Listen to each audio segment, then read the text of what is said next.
正方，你搞清楚，我在讲话，麻烦你尊重一下。现在是我发言时间。今天找我来这个就对了。对，为什么？是因为我就是这个办公室恋情的受害者。受害者。好，你看，你像我这个年纪来讲啊，说实在的，我们待过多少制作公司？在这制作公司当中里面，怎么会没有谈过一些小情小爱呢？当然是有。可是你要知道，每次当这种小情小爱刚开始的时候是甜蜜的，没有错，我承认。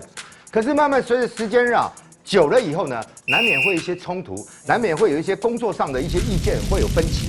一个办公室里面，我们当然知道谈得不好有可能影响气氛，可是呢，这个反过头来说，你谈得好，大家的工作效率也会增加，每个人都开开心心的，不是很好吗？我的女朋友都是主管啊，我是下面那个员工，所以我常常被压迫。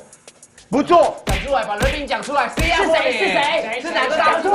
谁？都过去了，都过去了。说了你们也不明白，我只能说，我经历过这些惨痛的状况，我非常没有办法接受办公室恋情。我刚刚听一下赵哥，其实赵哥是一个听起来有创伤症候群，稍微有点没错，PTSD。他因为谈了很多失败的办公室恋情，所以他说谈办公室恋情通常都没有好结果，而且会搞大家气氛很差。可大家想想，难道我们身边看到办公室恋情真的都这么惨吗？我听过超多有趣的、好的、幸福的案例的，像佑胜好了，跟他的经纪人，跟他老婆，他们两个现在结婚，然后每天开露营车载小孩出去玩，还拍个 vlog， 这样可以赚钱，好啊，多好啊！即便有好的结果，你敢保证你一辈子不吵架？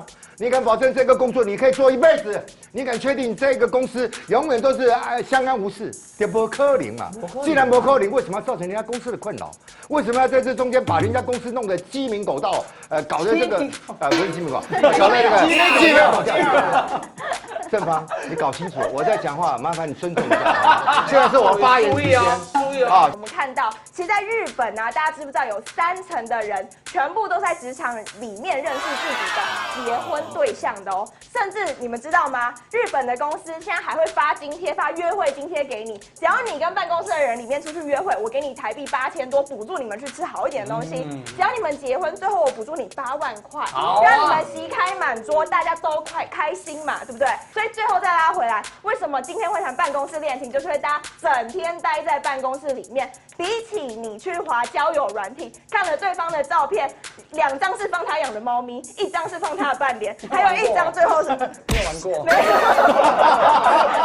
还有一张是话术很差，美图秀秀太大，约出来还要担心被骗炮，多可怜！现在的办公室的上班族就是这样，我们没有认识人的其他的好的管道了。所以，如果你办公室里面就有一个人在你旁边，每天观察他，发现他品性很好，跟他交往有什么不好呢？有什么不可以呢？当然可以嘛，是一桩喜事啊，对吧？没错。